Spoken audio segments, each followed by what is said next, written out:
ರಾಷ್ಟ್ರೀಯ ಅಧ್ಯಕ್ಷರಾದ ಶ್ರೀ ಮಲ್ಲಿಕಾರ್ಜುನ ಖರ್ಗೆ ಅವರು ಒಂದು ಅತ್ಯಂತ ಬೇಜವಾಬ್ದಾರಿಯುತವಾದ ಹಾಗೂ ಹಿಂದೂಗಳ ಭಾವನೆಗೆ ಧಕ್ಕೆ ಆಗುವಂಥ ಒಂದು ಹೇಳಿಕೆಯನ್ನು ಕೊಟ್ಟಿದ್ದಾರೆ. ಇವತ್ತು ಇಡೀ ದೇಶಾದ್ಯಂತ ಮಾತ್ರ ಅಲ್ಲ, ಇಡೀ ಜಗತ್ತಿನಾದ್ಯಂತ ಜನ ಪ್ರಯಾಗರಾಜಕ್ಕೆ ಹೋಗಿ ಅಲ್ಲಿ ಕುಂಭಮೇಳದಲ್ಲಿ ಸರಸ್ವತಿಯ ಗಂಗಾ ಹಾಗೂ ಯಮುನೆಯ ಏನು ಮಿಲನ ಆಗೈತಿ ಆ ಸ್ಥಳದಲ್ಲಿ ಡಿಪ್ ಮಾಡುವುದರ ಮೂಲಕ, ಮುಳುಗುವುದರ ಮೂಲಕ ಅಲ್ಲಿ ಅದೊಂದು ದೊಡ್ಡ ಪುಣ್ಯ ಸಂಪಾದಿಸುವಂಥ ಕೆಲಸವನ್ನು ಇವತ್ತು ಜನ ಮಾಡ್ತಾಯಿದ್ದಾರೆ. 144 ವರ್ಷದಲ್ಲಿ ಒಂದು ಸರ್ತೆ ಸಿಗುವಂಥ ಅವಕಾಶ. ಅದಕ್ಕಾಗಿ ಎಲ್ಲ ಕಡೆಯಿಂದ ಜಗತ್ತಿನಿಂದ ಜನರು ಅಲ್ಲೇ ಬರ್ತಿದ್ದಾರೆ. ಆ ಪುಣ್ಯ ಸಂಪಾದಿಸುವಂಥ ಕೆಲಸವನ್ನು ಮಾಡ್ತಾಯಿದ್ದಾರೆ. ಆದರೆ ಮಲ್ಲಿಕಾರ್ಜುನ ಖರ್ಗೆ ಅವರು ನಮ್ಮ ಭಾವನೆಗಳಿಗೆ ಧಕ್ಕೆ ಆಗುವ ರೀತಿಯಲ್ಲಿ, ಹಿಂದೂಗಳ ಭಾವನೆಗೆ ಧಕ್ಕೆ ಆಗುವಂಥ ರೀತಿಯಲ್ಲಿ ಏನು ಅಲ್ಲಿ ಗಂಗಾದಲ್ಲಿ ಮುಳುಗಿ ಬಂದರೆ ಬಡತನ ಹೋಗ್ತಿತ್ತೇನೋ ಅಂತೇಳಿ ವ್ಯಂಗ್ಯವನ್ನು ಮಾಡಿದ್ದಾರೆ. ನಾನು ಮಲ್ಲಿಕಾರ್ಜುನ ಖರ್ಗೆ ಅವರಿಗೆ ಕೇಳೋಕ್ಕೆ ಇಚ್ಛೆಪಡ್ತೇನೆ, ಇವತ್ತೇನು ಮಹಾಕುಂಭಕ್ಕೆ ಜಗತ್ತಿನಾದ್ಯಂತ ದೇಶಾದ್ಯಂತ ಸುಮಾರು 40 ಕೋಟಿಯಷ್ಟು ಜನ ಅಲ್ಲೇನು ಹೋಗ್ತಾರಂತ ನಿರೀಕ್ಷೆ ಐತಿ. ಜನ ಹೋಗ್ತಿದ್ದಾರೆ, ಕೋಟಿ ಜನ.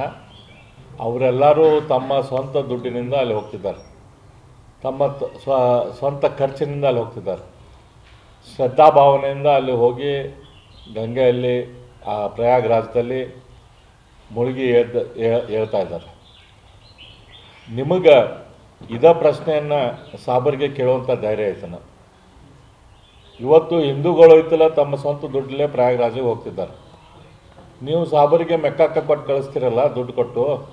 ಆ ರೀತಿಯ ಸ್ಕೀಮ್ಗಳನ್ನು ನೀವು ಕಾಂಗ್ರೆಸ್ದವ್ರು ಶುರು ಮಾಡಿರಲ್ಲ. ಏನು ಮೆಕ್ಕಾಕ್ಕೆ ಹೋಗಿ ಬಂದ್ರೆ ಅಲ್ಲೇನು ಪಾಪ ಇದು ಬಡತನ ಪರಿಹಾರ ಆಗ್ತೈತೇನೋ ಅಂಥೇಳಿ ನೀವು ಕೇಳ್ತೀರನ ಅವ್ರಿಗೆ ಕೇಳುವಂಥ ಧೈರ್ಯ ಐತನು ನಿಮಗೆ? ಅದೇ ರೀತಿ ರೋಮಕ್ಕೆ ಹೋಗಿ ಅಲ್ಲಿ ಕ್ರಿಶ್ಚಿಯನ್ರು ಪೋಪ್ ಜಾನ್ ಪಾಲನ್ನು ಕೈ ಹಿಡಿದು ಅಥವಾ ಅಲ್ಲಿ ಚರ್ಚಿಗೆ ನಮಸ್ಕಾರ ಮಾಡಿ ಬರ್ತಾರೆ, ಅವ್ರು ಪುಣ್ಯ ಸಿಗ್ತೈತೆ ಅಂತ ತಿಳ್ಕೊತಾರೆ.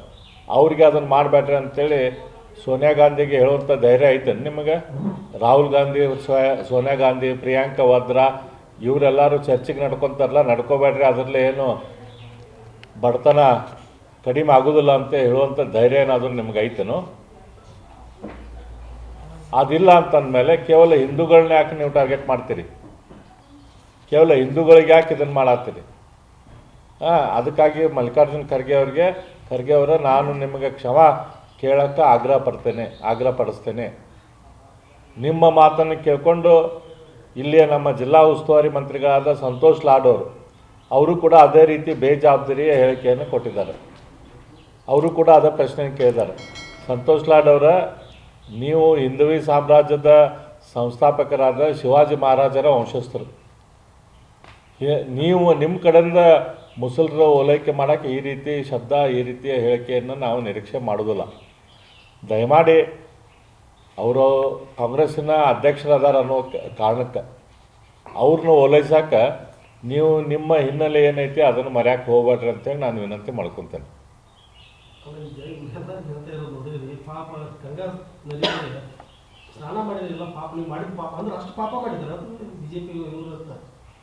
ಅಲ್ರಿ, ಇದು ಪುಣ್ಯ ಸಂಪಾದಿಸೋಕ್ಕೆ ಇರ್ತೈತಿ.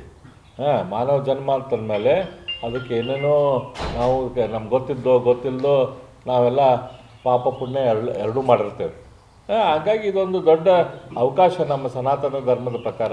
ಈಗ ಮೆಕ್ಕಾಕ್ಕೆ ಹೋಗ್ತಾರಲ್ಲ, ಮತ್ತು ಅದಕ್ಕೆ ಹೋಗ್ತಾರೆ, ಯಾಕೆ ಹೋಗಪ್ಪ ಅದನ್ನು ಯಾಕೆ ಕೇಳೋದಿಲ್ಲ ಕಾಂಗ್ರೆಸ್ದವರು?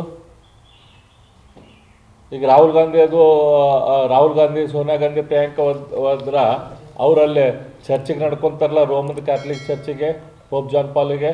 ಅದ್ರ ಬಗ್ಗೆ ಇವ್ರು ಯಾಕೆ ಪ್ರಶ್ನೆ ಮಾಡೋದಿಲ್ಲ? ಆ ಧೈರ್ಯ ಐತಿ ಅಲ್ಪಸಂಖ್ಯಾತರಿಗೆ ಕೇಳುವಂಥ ಧೈರ್ಯ ಐತಿ ಈ ಮಲ್ಲಿಕಾರ್ಜುನ ಖರ್ಗೆ ಅವ್ರಿಗೆ, ಕಾಂಗ್ರೆಸ್ ಅವ್ರಿಗೆ? ಯಾಕೆ ಹಿಂದೂಗಳು ಅಂತಂದ್ರೆ ಏನು ಪುಕ್ಕಟ ಸಿಕ್ಕಾರ? ಹಿಂದೂಗಳ ಭಾವನೆಗಳಿಗೇನು ಬೆಲೆ ಇಲ್ಲ ಕಾಂಗ್ರೆಸ್ದವ್ರಿಗೆ? ಅವ್ರ ರಾಷ್ಟ್ರೀಯ ಅಧ್ಯಕ್ಷರಿಗೂ ಬೆಲೆ ಇಲ್ಲ, ಇಲ್ಲಿ ನಮ್ಮ ರಾಜ್ಯದ ಅಧ್ಯಕ್ಷರಿಗೂ, ನಮ್ಮ ರಾಜ್ಯದಲ್ಲಿರುವಂಥ ನಮ್ಮ ಜಿಲ್ಲಾ ಮಂತ್ರಿಗಳಿಗಾಗಲಿ ಇಲ್ಲಿ ನಾಯಕರಿಗೂ ಬೆಲೆ ಇಲ್ಲ. ನಿಮ್ಮ ಉಪಮುಖ್ಯಮಂತ್ರಿಗಳೇ ಈಗ ಅಲ್ಲಿ ಹೋಗಿ ಗಂಗಾದಲ್ಲಿ ಮಿಂದು ಬರ್ತೇನಂತೆ ಹೇಳಿಕೆ ಕೊಟ್ಟಿದ್ದಾರಲ್ಲ, ಅವ್ರಿಗೆ ಕೇಳ್ರಿ, ಅವ್ರಿಗೆ ಹೋಗ್ಬೇಡ ಅಂತ ಹೇಳ್ರಿ, ಒಂದು ಸ್ಟೇಟ್ಮೆಂಟ್ ಕೊಡ್ರಿಲ್ಲ ನೀವು. ಕಾಂಗ್ರೆಸ್ದವ್ರು ಯಾರೂ ನಾವು ಹೋಗೋಂಗಿಲ್ಲ, ಕಾಂಗ್ರೆಸ್ದವ್ರು ನಾವು ಯಾರೂ ಅಲ್ಲಿ ಪ್ರಯಾಗರಾಜಕ್ಕೆ ಹೋಗೋದಿಲ್ಲ ಅಂತೇಳಿ ಒಂದು ಆದೇಶ ಹೊರಡಿಸ್ರಿ, ಅಧ್ಯಕ್ಷರದಿರಿ ನೀವು.